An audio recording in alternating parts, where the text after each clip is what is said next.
गेल्या काही दिवसांपासून अवकाळी पाऊस ठिकठिकाणी पडत आहे आणि त्यातच आज सकाळपासून मुंबई शहरात ढगाळ वातावरण पाहायला मिळत होतं आणि संध्याकाळच्या सुमारास ह्या पावसाने आता सुरुवात केली आहे।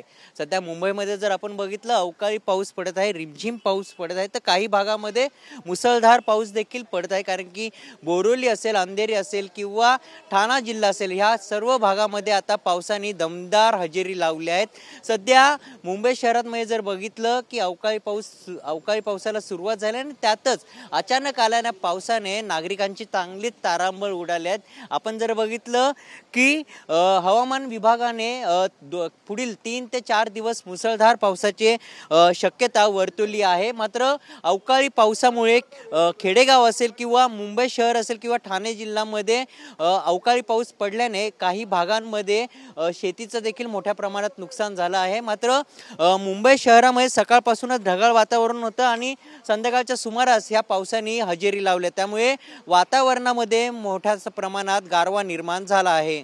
कॅमेरामन हरी निगेसह मयूर जाधव, TV9 मराठी, मुंबई।